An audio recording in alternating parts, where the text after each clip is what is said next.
Señoras y señores, muy buenas noches. En nombre del Instituto Global de Altos Estudios en Ciencias Sociales y Global, les damos formal bienvenida a este acto de inauguración del Seminario Permanente Saberes Emergentes, que será celebrado desde el día de hoy hasta el día 9 de abril de este año en curso.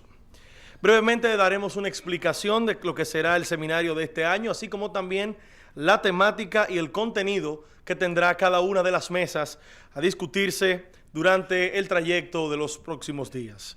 El seminario consiste en un ciclo de conferencias y debates organizado cada año por este Instituto Global de Altos Estudios en Ciencias Sociales sobre un tema de actualidad vinculado a las políticas públicas y la administración pública. El seminario, dirigido a los estudiantes de los distintos programas de maestrías de este instituto con un valor de un crédito académico, se ofrece también abierto al público. Este año el tema general del seminario es Saberes Emergentes y se desarrollará a través de 5 mesas de exposiciones y debates con enfoque desde diferentes áreas. Tendremos la mesa número 1 de Complejidad, Sociedad y Políticas Públicas, coordinada por el profesor Pedro Sotolongo, coordinador del capítulo de Complejidad en la República Dominicana. Tendremos la mesa número 2, Cambio Climático y Medio Ambiente, coordinada por el licenciado Omar Ramírez, director del Centro de Estudios de Medio Ambiente de la Fundación Global Democracia y Desarrollo, y esta mesa a su vez estará compuesta por 2 paneles. Panel 1, Plan Quisqueya Verde como política pública ambiental, y panel 2, Cooperación Internacional, Fondo Verde y otros mecanismos. La mesa número 3, Políticas Públicas desde una perspectiva de género, coordinada por la licenciada Gildalina Tatem Brache, directora de Políticas Públicas del Poder Judicial Dominicano. En la mesa número 4, Bioética, coordinada por la doctora Togarma Rodríguez, presidenta de la Comisión Nacional de Bioética. Y la mesa número 5, Nuevas Dimensiones del Concepto de Seguridad, Emergencia y Redes Sociales, coordinada por la licenciada Josefina Reynoso, directora del Centro de Estudios de Seguridad y Defensa de esta Fundación Global Democracia y Desarrollo. Y para dar inicio a este ciclo de conferencias, tendremos en la noche de hoy al doctor Marcos Villamán, rector del Instituto Global de Altos Estudios en Ciencias Sociales, con su conferencia Humanismo y Alternativas Sociales. El doctor Villamán es intelectual, destacado teólogo y sociólogo dominicano. Ha realizado diversas publicaciones difundidas tanto en el plano local como en el plano latinoamericano. Ha sido profesor del área de Ciencias Sociales del Instituto Tecnológico de Santo Domingo y cuenta entre los profesores fundadores de esta institución. Además de científico y pensador de las ciencias sociales, ha trabajado por largo tiempo en los sectores urbanos populares de la ciudad de Santo Domingo, en educación, organización popular y en comunidades eclesiales de base. Desde el año 2004 y hasta el año 2012 fungió como director ejecutivo del Consejo Nacional para la Reforma del Estado, CONARE. Con ustedes el doctor Marcos Villamán.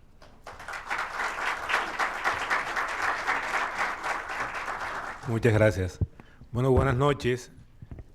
Yo debo decirles que me siento muy complacido de estar acá con ustedes y debo empezar agradeciendo a los profesores que han hecho posible que esta práctica, esta académica se haga hoy. El profesor Sotolongo, el profesor Ramírez, el profesor Víctor Villanueva, vicerrector académico, la profesora Tatem, el profesor Suazo y Togarma Rodríguez, y la profesora Josefina Reynoso. La idea de este seminario, de hoy, que empieza hoy, es que ustedes tengan la posibilidad de informarse acerca de una serie de tendencias del pensamiento contemporáneo que están vigentes. De manera que no salgamos maestros sin esa información. Y en la calle, cuando tengamos que hacer trabajo profesional o conversar, sepamos que eso existe y que si queremos podemos estudiarlo. No es más de ahí, no es formarnos en esos temas, sería imposible hacerlo en un taller, pero sí informarnos acerca de los mismos. De manera que, repito, tengamos una formación más completa, que esto complete lo que ustedes ya discuten en sus respectivas maestrías y nos dé apertura a temas nuevos que son cada vez más relevantes. Yo estoy aquí sin tener que estar. Eso fue una confabulación del profesor Sotolongo y el director académico. Yo insistí mucho en que hiciéramos este seminario y se me pegó la introducción. ellos dos fueron los responsables de que yo estuviera acá. Y me preguntaron que qué yo podía, sobre qué iba a hablar. Entonces me pareció que era prudente, y lo más que puedo hacer es eso, ayudar a poner como el contexto en el cual se puede entender esta emergencia de saberes en la realidad que tenemos hoy. ¿Por qué surge lo que surge? ¿Cuáles son los actores que están por atrás de esos temas? Y la visión de la ciencia o la visión epistemológica que están también atrás de cada uno de esos temas. Así que lo que voy a hacer es básicamente eso, intentar colocar ese contexto, y después los especialistas, los expertos van a abordar cada tema, y yo espero que nos sea de una gran utilidad. Yo creo que así será, porque es una reflexión que nos sirve de contexto a la práctica que hacemos hoy todos y todas, lo sepamos o no lo sepamos. Entonces conviene mejor saberlo para poder actuar con conocimiento de causa y con conciencia, para poder orientarnos en lo que hacemos de manera más responsable. Yo voy a tocar básicamente unas cuatro o cinco ideas generales, y en torno a ellas voy a ir dando vueltas para poder ayudarnos, según repito, ayudarnos a entender el presente. Yo creo que el presente y su complejidad o su complicación en este caso es lo que nos puede ayudar a entender por qué surgen, repito, estos saberes. La primera idea que yo quiero presentar, yo le puse el presente que vivimos, elementos para su caracterización. ¿Cómo podemos caracterizar este presente? Lo podemos hacer de muchas maneras. A mí siempre me gusta usar la siguiente caracterización, decir que este es un mundo globalizado, mundializado. Esos dos conceptos que a veces se usan como de manera intercambiada, también pueden ser diferenciados como conceptos, para indicar que hay un mundo económicamente globalizado y culturalmente mundializado, siendo que la parte global, la globalización, hace a la economía, y la parte del mundo que es uno a la cultura, y sobre todo en ese caso a las ciencias, a las tecnologías de la información y la comunicación. Entonces es un mundo globalizado económicamente y mundializado también culturalmente. Yo siempre digo a mis estudiantes que el mundo que tenemos hoy es muy diferente a lo que teníamos hace unos años en muchas cosas, pero una cosa es el nivel de comunicación, la rapidez de la comunicación, lo breve del tiempo para comunicarnos, y lo breve del espacio en que estamos viviendo vía las tecnologías de la información y la comunicación. Cuando los pensadores del presente quieren nombrar ese mundo globalizado y mundializado, le dan diferentes nombres que intentan resaltar rasgos específicos de ese presente. Por ejemplo, dicen que es una modernidad líquida. Bauman dice modernidad líquida, que indica que es un mundo en el cual las cosas se nos van como entre las manos. Nada está como fijo, nada está como fijado, todo va como corriendo casi como el agua. No hay manera de atraparlo. Una modernidad líquida en la que vivimos en este presente. Otros van a decir que es una posmodernidad. Cuando uno dice post algo, es porque no sabe muy bien de qué es ese algo. Tiene que decir un post, indicando como lo que no es lo que hoy, pero sin saber bien qué es lo que viene. Postmodernidad también es muy utilizado como concepto. Tiempos hipermodernos. Lipovetsky usa ese concepto para decir que este es un tiempo ultra hipermoderno, es decir, los rasgos modernos se han hecho como más críticos, más profundos, más ampliados. Una sociedad del simulacro, dice de Baudelaire, que es una sociedad en la cual andamos siempre como en la simulación para parecer que somos y sin embargo no somos tal cosa. O una sociedad del riesgo, dice Beck. Ulrich Beck dice que es una sociedad riesgosa porque toda la tecnología ha hecho que nuestra construcción haga de un mundo inseguro, un mundo donde fácilmente caemos en el riesgo. Tenemos hoy un avión que no aparece, un avión que se perdió. Nadie puede explicar exactamente qué pasó, pero eso indica que es efectivamente una sociedad del riesgo, donde la propia tecnología, producto de los seres humanos, a su vez genera riesgos en diferentes aspectos de la vida y hace de la sociedad una sociedad que, si bien avanza, también avanza con respecto al riesgo. Un mundo de consumo, van a decir algunos, sobre todo Mulián, un sociólogo chileno, este es un mundo de consumo, donde el consumo pareciera ser el elemento básico que como que da identidad y aspiración a los seres humanos. Sociedad de información, ya todos manejamos mucho ese concepto y Manuel Castel se encargó de darle contenido al mismo. Una sociedad sitiada y un tiempo de rupturas. Todos esos nombres van indicando acentos que los autores quieren colocar para caracterizar el tiempo presente, lo que indica que efectivamente es un tiempo que se nos aparece como complicado y a veces de manera bastante incomprensible para poder dar cuenta de manera exhaustiva del mismo. Todos estos adjetivos o estos nombres intentan captar aspectos de esta realidad compleja y apuntan a que estamos en un mundo de cambios profundos y acelerados. Una sociedad cambia de manera profunda y de manera muy acelerada. Todo el mundo sabe que en los últimos, digamos, en el último siglo, por no decir los últimos 80 años, se plantea que la sociedad humana se ha transformado, se ha modificado, ha cambiado más rápidamente que todo lo que lo hizo a la vez antes de ahí. El avance tecnológico y científico nos ha llevado a un cambio tan brutal que en muy poco tiempo, con respecto a lo que es el género humano, hemos cambiado en este poco tiempo mucho más que lo que cambiamos de ahí hacia atrás. Y esto ya es una indicación de la rapidez de estos cambios y la profundidad de los mismos. Una segunda idea en torno a este mismo punto es que el presente, para muchos, es un presente en el cual hay una gran crisis de civilización.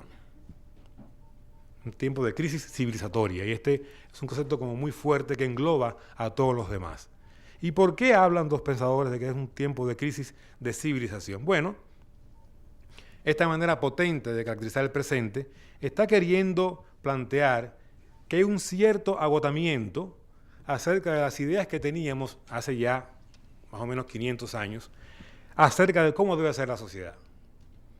En 1492, cuando llegaron acá los españoles, vinieron con en un cierto momento en el que estaba construyéndose digamos así como la génesis de lo que después va a ser la civilización que tenemos hoy entre nosotros. Y en ese tiempo empieza ya a construirse una manera de pensar la sociedad y de pensar al ser humano. Esa manera de pensar la sociedad y de pensar al ser humano estaba a la base de esta civilización. Aprendimos a pensarnos como seres humanos de esa manera, a aspirar a ser seres humanos así, y aprendimos a pensar la sociedad también de esta manera y aspirar a vivir de esa manera. Eso que hemos aspirado por 500 años o más, eso que hemos querido ser, hoy está en duda, está en cuestionamiento. Dicen los mexicanos, puede que sí o puede que no. Lo más seguro es que quién sabe. Hay una dificultad de convencimiento acerca de que lo que hemos pensado con respecto al ser humano y a la sociedad sea lo que debemos pensar o sea hoy lo que queremos ser como sociedad y como seres humanos. Si eso es verdad, entonces lo que está en crisis es una propuesta civilizatoria que es la propuesta de Occidente. Y la propuesta de Occidente, esta que entra en crisis, tiene un nombre, que es la modernidad. Efectivamente, andamos en un momento de crisis de la modernidad, por eso los nombres que decíamos antes indican esta dificultad para poder reconocer la modernidad y reconocernos en esa modernidad. Si es crisis de civilización, quiere decir que afecta a todos los niveles de la vida y todos los ámbitos de la sociedad, afecta tanto la parte social como la parte individual. Nada escapa al cuestionamiento. Si usted hoy se junta con un pensador y empieza a discutir, va a ver con mucha claridad que la discusión va a girar en torno a las cosas que queremos, las cosas que debemos, sin certezas acerca de esas cosas. Va a haber siempre un debate que tiene que ver con este cuestionamiento al presente, un cuestionamiento a la modernidad. Posmodernidad significa justamente eso, cuestionamos la modernidad y queremos avanzar de ella hacia adelante. ¿Hacia dónde? Esa es la gran pregunta. ¿Hacia dónde queremos avanzar? Esta crisis es una crisis que toca a toda la humanidad, pero desde Occidente. ¿Y por qué? Porque una manera específica de ser Occidente es ser en expansión. Y en esa expansión, Occidente entra en crisis como tal y lleva su crisis también a otros sitios. ¿Por qué? Bueno, porque, repito, la forma de ser Occidente, sus contenidos que veremos en un rato, eso mismo lo lleva a otros lugares y hacen crisis también en esos otros lugares. Es una expansión de Occidente y es un Occidente crítico en crisis lo que estamos viviendo hoy como sociedad. La experiencia de conquista y colonización es una expresión específica de la tendencia expansiva de Occidente. Aquí llegaron acá y se expandieron el imperio e hicieron lo que todo el mundo conoce que sucedió. Occidente se expande y al expandir hoy también expande su crisis. Se articulan entonces en esta expansión factores económicos, factores políticos y culturales ideológicos, arribando a su expresión más potente a través de la alianza entre la ciencia, la tecnología y la economía, generando lo que llaman hoy los pensadores un mundo en el cual rige, domina la tecnoeconomía. Y esa tecnoeconomía es la que parece que se expande también a través de todo el globo terráqueo, desde Occidente hacia otras partes. Ese es el primer conjunto de ideas. Segundo conjunto de ideas que quiero tocar es un poquito meternos en esta crisis que hemos estado señalando anteriormente, acerca de los modelos económicos, las ideologías, propuestas políticas y pretensiones de la razón. La crisis que atañe a todo. Ese es mi segundo núcleo de ideas. Para decir que, para poder entender hoy por qué hay sujetos y saberes emergentes, hace falta entender en gran parte un proceso de agotamiento y de éxito que sucedió en Occidente. Agotamiento y fracaso y éxito, es eso lo que se va dando en esta civilización nuestra. Y al mismo tiempo que ocurre el fracaso y el éxito, estamos también en un momento en el cual hay una experimentación que es una manera de buscar y de insistir en que hace falta cambiar y cambiar para algún sitio, sin saber exactamente hacia qué sitio queremos cambiar. ¿Cómo se expresa esto en el ámbito económico? En el ámbito económico, todo el mundo sabe, sin irnos demasiado atrás, que a partir de los años 70 entramos en una especie de crisis de largo aliento, crisis de largo tiempo, que llega hasta nuestros días. La crisis petrolera de aquella época se extiende hoy como crisis económica con diversos rostros. Se pasa de un liberalismo social para algunos a un liberalismo conservador o neoliberalismo, y llegamos hasta el capitalismo salvaje o de casino que nombramos hoy. De allá hasta acá estamos en una economía que ha entrado en crisis y que lo ha hecho con estos adjetivos. Un liberalismo social, con un Estado benefactor más o menos funcionando, que pasa a un neoliberalismo conservador y que llega hasta un capitalismo salvaje o capitalismo de casino, cuyo centro es la especulación. Recordemos cómo en 2008 entramos en esta crisis especulativa y cómo justamente en este momento, en frase de Attali, los banqueros se comportaron como ladrones, dice Attali.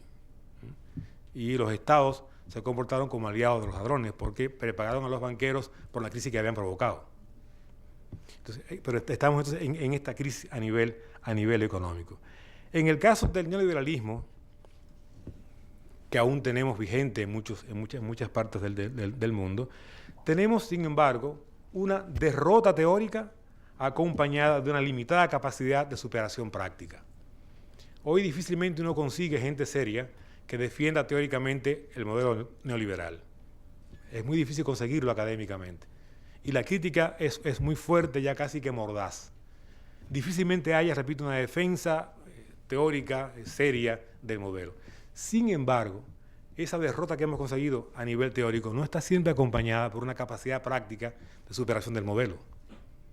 Y muchas veces tenemos un discurso anti-neoliberal, pero una práctica neoliberal, por incapacidad para generar las alternativas. Bourdieu, el pensador francés, habla de que tenemos una especie de esquizofrenia en los gobiernos.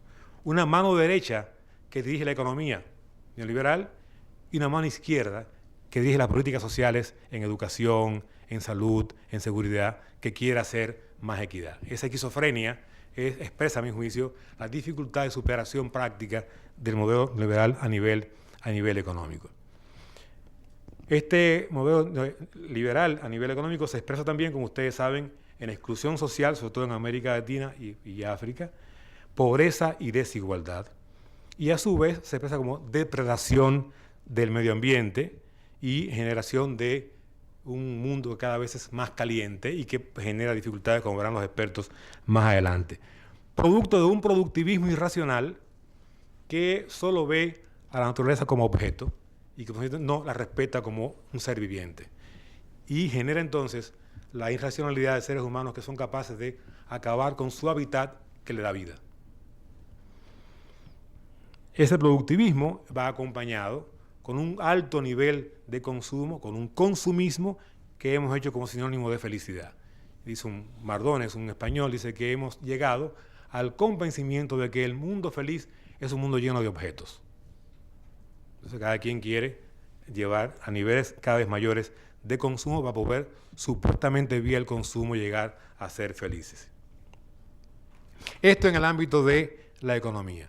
En el ámbito político e ideológico tenemos, como ustedes saben muy bien, la caída del muro de Berlín en 89, el fin de la Guerra Fría, el llamado fracaso de los socialismos reales, se puede discutir, pero así se le llama, el triunfo del liberalismo, y ese triunfo, según ya hemos visto en las partes anteriores, nos ha llevado a la afirmación del fin de la historia. Fukuyama hizo feliz y famosa esa frase. Nos dijo, bueno, ya fracasó el socialismo, fracasó el muro de Berlín, fracasó esa idea y por consiguiente triunfó el liberalismo. Y por tanto hemos llegado al fin de la historia. Es decir, ya no hay que seguir buscando. El mundo liberal es el mundo racional.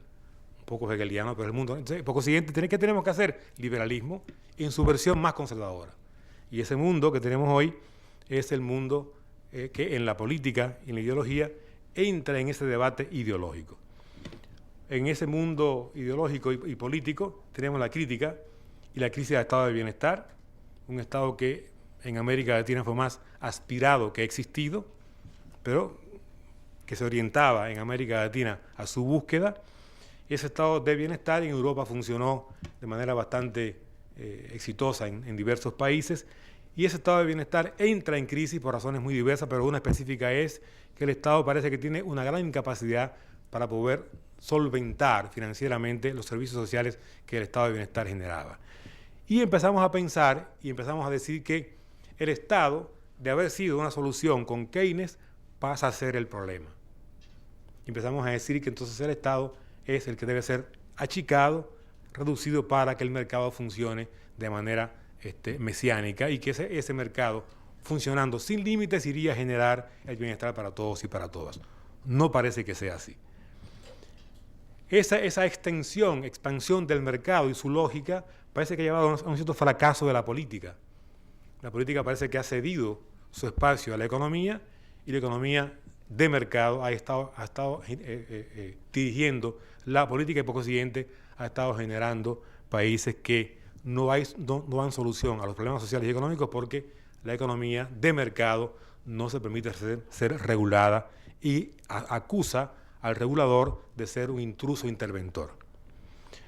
En la política, además, tenemos una gran crisis de representación. Tuvimos acá hace unos días a un profesor mexicano que nos explicó ampliamente este problema, que tiene que ver con que, con la gran crisis ideológica, dificultados los proyectos ideológicos, la política se convierte en una finalidad con respecto al poder.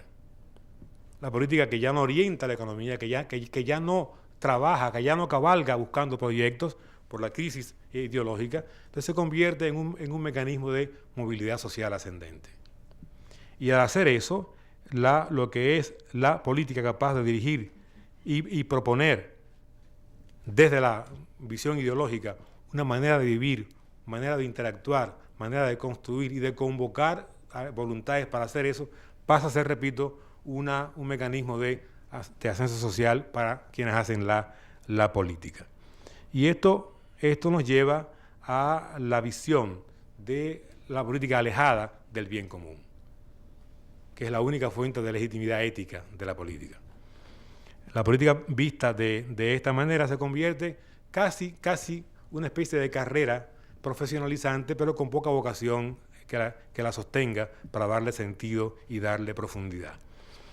Esta política hace que los políticos y los partidos sean profundamente autistas y no escuchen lo que pasa en la sociedad y en vez de representar a la sociedad, se representan a sí mismos.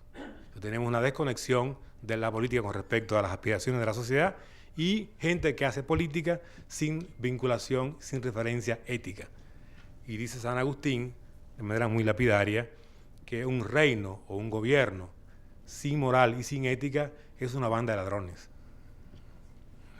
Así acaba uno convirtiendo la política en una especie de selva en la que cada quien busca beneficios propios. Sin embargo, a pesar de eso, hemos visto, tanto en Europa como en América Latina, que vía la política hemos ido arribando a la reivindicación de la democracia y la expansión de la democracia. En América Latina habría que discutir un poco acerca de cómo de los 60 en adelante hubo un camino interesante desde una oposición a la Revolución Cubana que generó en América Latina una construcción de regímenes autoritarios para controlar la acción popular, y cómo eso genera entonces estas dictaduras que hemos conocido en la región, y después la dictadura genera una fuerte resistencia de actores políticos en estos países, y esa resistencia genera una aspiración democrática que lleva a estos sectores a pensar la democracia de manera nueva. Y una democracia que era nada más que formal empieza a ser reivindicada como el espacio para hacer política y para poder construir sujetos sociales capaces de reconstruir los países en cada país de América Latina. Es el caso de Chile, es el caso de Argentina, el caso de casi toda América Central, el caso de República Dominicana. La democracia pasa de ser criticada como una construcción burguesa a ser aspirada como una demanda social y una manera humana y decente de convivir los seres humanos en sociedad. Y se convierte ella en una especie de nuevo sagrado. Hoy todos queremos democracia. Sin embargo, como ustedes bien saben, ella puede ser adjetivada de muchas maneras. Y la que hemos ido construyendo es una democracia representativa con los problemas que dijimos antes, con la dificultad para representar que ya hemos indicado. Y por tanto, también se empieza a adjetivar esta democracia para indicar qué queremos, y decimos que es representativa, sí, pero participativa y deliberativa. Queremos una democracia que sea capaz de generar espacios para participar. Actores que hasta ahora no participaban demandan participar para no solo ser representados, sino a su vez participar ellos mismos en su representación, para poder provocar demandas específicas y portar demandas específicas que puedan ser discutidas en el ámbito de lo público y no solo colocadas allí por los actores políticos. Entonces aparece, repito, esta democracia participativa.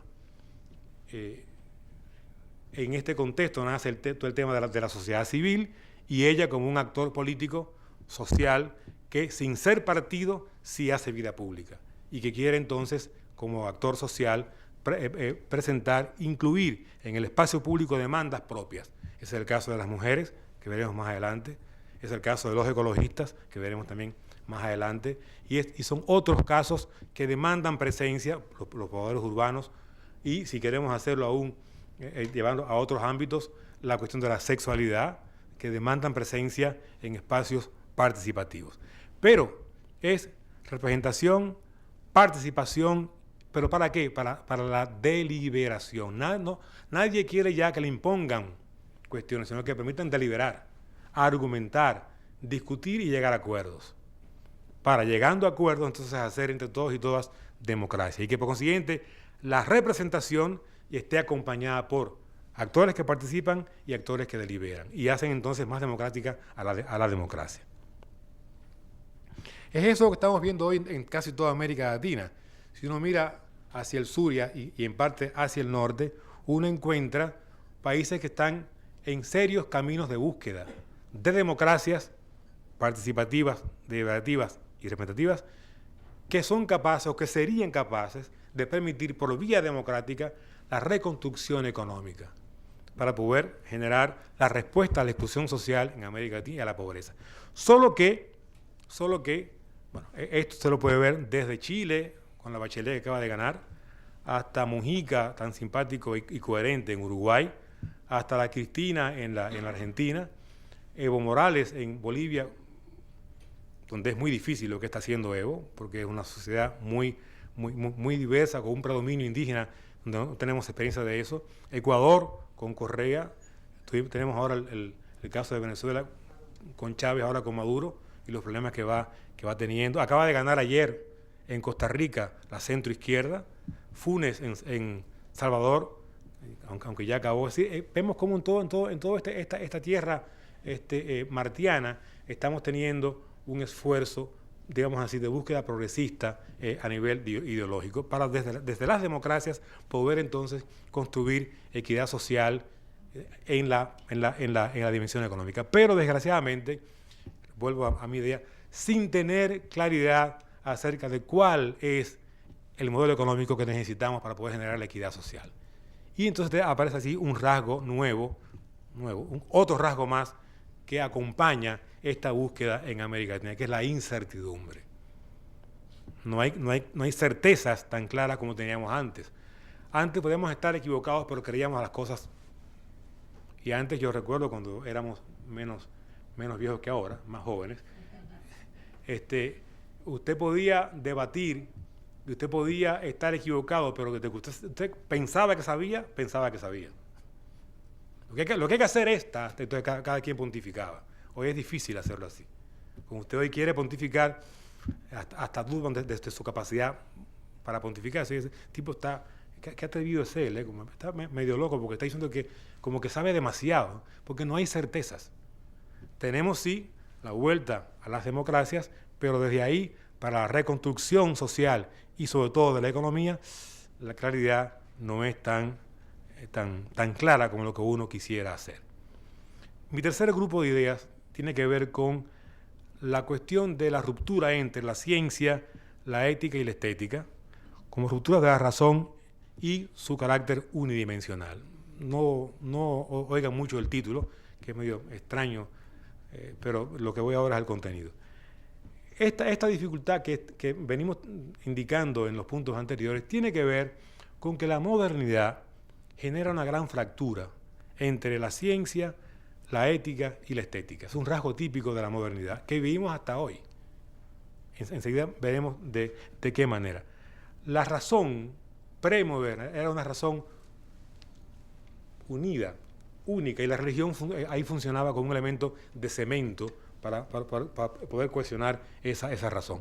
La modernidad rompe y separa, por un lado, la ciencia, por otro lado la ética y por otro la estética. Veamos el caso de la ciencia y la ética. Estética la daremos para otra ocasión. La ciencia se supone que nace con pretensiones de explicar la realidad. Y sobre todo las ciencias duras intentan una explicación, en este caso, del mundo físico, químico, después biológico. Y van a hacer un esfuerzo explicativo que es loable, porque sin duda nos han llevado a la mejoría que hemos tenido hoy en toda la humanidad. Pero las ciencias sociales que quieren imitar a las naturales van también a explicarnos lo que pasa en la sociedad, queriendo, en algunos casos, hacerlo al estilo de las ciencias duras o naturales. Cuando hacen eso, desgraciadamente pierden la especificidad de su objeto. Repito, digo lo que quiero decir, pierden el darse cuenta de que lo que quieren explicar es diferente a lo que quieren explicar las ciencias naturales o ciencias duras. Entonces cae en una dificultad que hasta hoy divide a los pensadores entre un cierto positivismo que entiende que puede explicar lo que es ciencias sociales, igual que hacen otras ciencias, aunque ya hoy también esas otras ciencias andan en otra discusión, como veremos con el tema de mañana de la complejidad, y tienen que ir reconociendo que incluso en las ciencias sociales tiene que haber un repensar para poder dar cuenta correctamente del objeto del cual ellas quieren dar cuenta. La ciencia se hace entonces, desgraciadamente, dominantemente positivista y cuantificadora. Y, por desgracia, rompe con todo lo que no es cuantificable, con todo lo que no es calculable, con todo lo que no es matematizable. Y cuando hace eso, evidentemente tiene que soltar las amarras de la ética, que se refiere a las finalidades, que se refiere al deber ser, que se refiere a lo correcto, a lo justo, a lo valioso. Entonces la ciencia empieza a agotarse en sí mismo, a cocerse en su propia salsa. Es una ciencia que no es capaz de hablar más que de lo que ella hace en su campo. Y la ética, que antes orientaba al quehacer científico y le daba un sentido, aparece como un ámbito separado de la ciencia. Y por tanto, aparece entonces una ciencia que es totalmente, repito, utilitaria y que vale por lo útil que es, que hace, que sabe cómo hacer cosas, pero no sabe para qué hace cosas. No puede indicar cuál es el sentido de las cosas que hace. Esa ciencia, sobre todo en el caso de las ciencias sociales, nos lleva a un predominio también en ellas de las ciencias que aparecen como más cuantificables, la economía, de nuevo.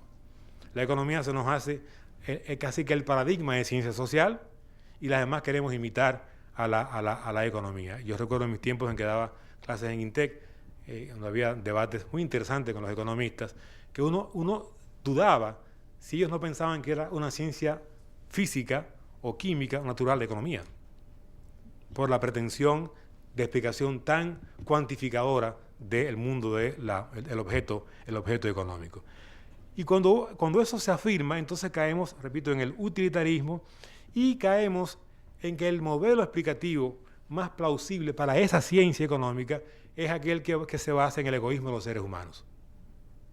Los seres humanos son egoístas, entonces siempre hacen elección racional y lo hacen para buscar su propio beneficio. A esa visión lo ha criticado fuertemente Amartya Sen, por suerte, y que ha reivindicado que hay otros factores que explican la conducta humana, no solo el egoísmo y la elección racional que busca beneficios. Sin embargo, esa ciencia económica separada de la ética es la que hoy tenemos como la ciencia económica vigente, dominante. Con todo el respeto de los economistas, la teoría clásica y neoclásica anda bastante en esta dirección. Y nos ha llevado a esta visión de un ser humano que no tiene posibilidad de ser tomado en consideración, sino como un ser humano motivado por lo que ya hemos indicado. Y tal parece entonces que lo que estamos teniendo es una fuerte conjunción entre ciencia y tecnología, ciencia y economía, y en esa conjunción vamos teniendo una visión profundamente individualista de lo que son los seres humanos.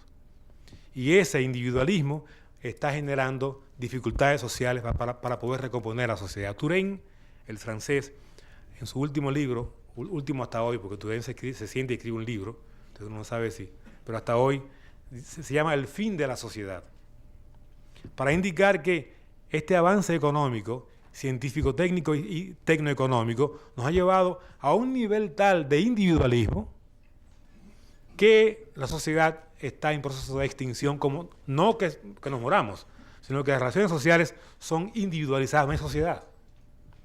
Para indicar, y uno aquí con un tema que será tocado mañana, para indicar que entonces hay que buscar cuáles resortes son los que existen para modificar la sociedad. Y dice él, ya no son sociales, sino culturales. Y entre esos resortes dice, las mujeres son las que pueden cambiar las cosas. Y la gente que trabaja el tema de género trabajará, supongo, esta discusión de Touraine, de cómo es lo cultural lo que hace el cambio y las mujeres el movimiento que lo puede hacer. Junto con el tema cultural de las mujeres está el tema, un gran tema de hoy, los derechos humanos. La crisis ideológica, la dificultad de una ideología de referencia y la reivindicación de lo cultural nos lleva también a reconocer que derechos humanos es un gran tema cultural que hoy sirve para movilizar a la sociedad y provocar con ella los cambios que estamos queriendo provocar. Entonces, esta ruptura entre ciencia y ética es una ruptura que hay que ver cómo se puede recomponer para conseguir dotar, en este caso, a la ciencia de un horizonte de sentido, hacia el cual ella se oriente, hacia el cual ella pueda dirigir sus esfuerzos. Y hay que indicar en este caso que eso no es novedoso.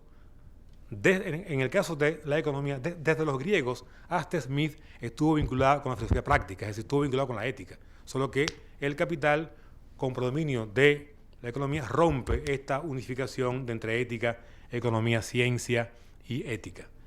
Repito, hay que buscar una recomposición de la ciencia en su vinculación con la ética para poder conseguir una visión más de futuro. Y por esta vía conseguir construir una razón que sea menos unidimensional, una razón capaz de ser multidimensional y por consiguiente explicar no solamente la realidad de la ciencia, sino desde muchos factores más.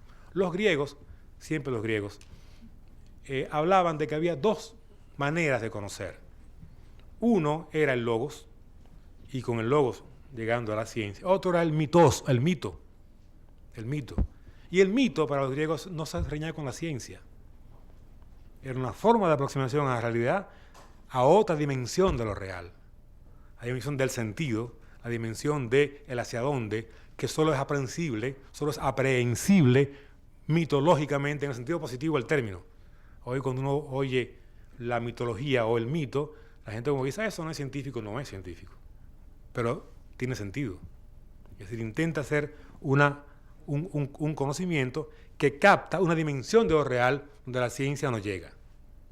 Y por consiguiente, articulado con la ciencia, la puede dotar de un referente extracientífico capaz de orientar la ciencia hacia elementos, dimensiones más humanos. Y con esto llego a mi último punto, que es a mi último conjunto de ideas, que es el humanismo o la reconstrucción de una razón prudente y empática. Tenemos acá a los psiquiatras que nos van a ayudar.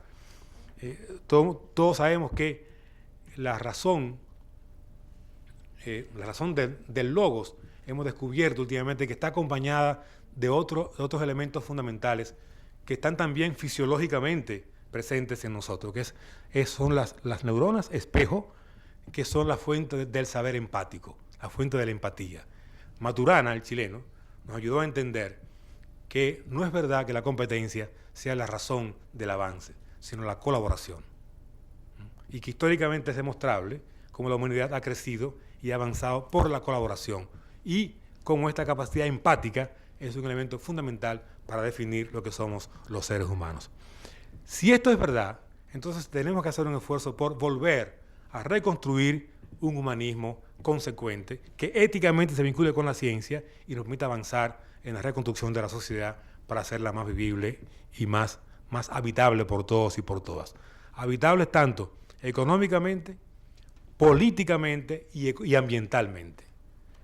Ese humanismo, a mí me gusta decir que es una demanda de ser capaz de aprender a mirar y a escuchar atentamente. Mirar y escuchar atentamente. ¿Qué significa darnos cuenta de lo que estamos haciendo y las consecuencias de nuestras acciones? Y saber si eso que estamos haciendo construye o destruye el hábitat y las relaciones sociales y humanas que estamos construyendo. Es una mirada diferente a la que tenemos hoy. Es cambiar la mirada desde una mirada orientada al productivismo y al consumismo hacia una mirada que usa el consumo y usa la producción para hacer habitable el planeta y la sociedad. Es un tipo de humanismo al cual tenemos que volver. Y este humanismo no es nuevo. Tiene siglos de existencia. Un autor alemán, Karl Jasper, nos habla de que hubo un momento histórico en la humanidad que él sitúa entre el siglo VIII y siglo III antes de Cristo, que llama él el tiempo eje o la era axial.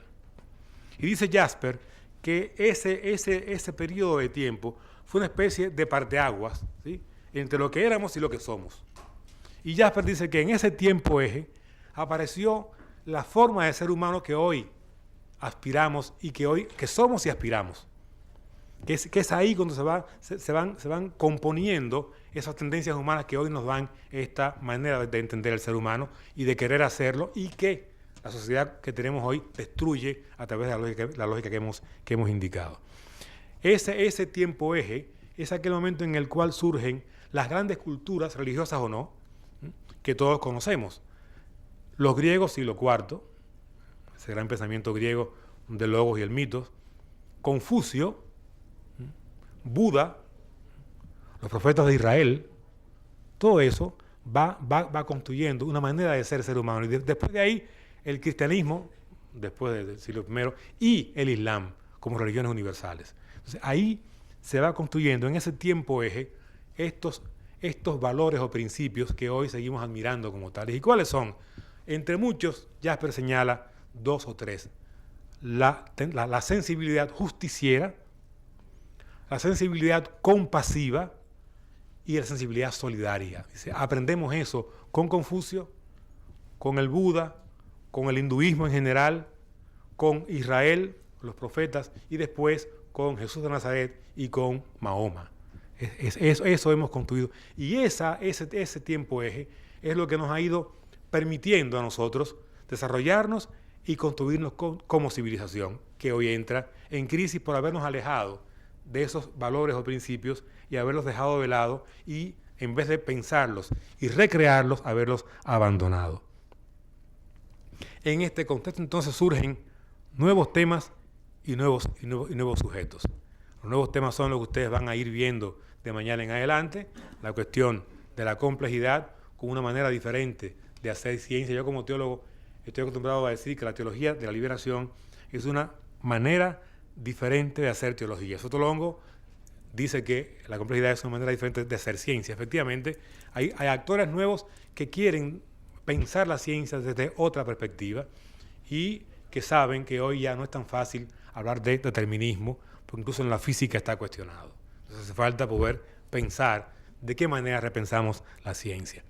Los ecologistas, la cuestión ambiental, recuerden que en República Dominicana lo único, excepto el 4% de la educación, que ha generado movimiento social en los últimos tiempos es la cuestión medioambiental. Loma Miranda, que tenemos ahora una gran movilización social, los haitises, es lo que ha generado una posibilidad de juntar voluntades para enfrentar las pretensiones del capital que quieren acabar en muchos casos con el desarrollo más sostenible.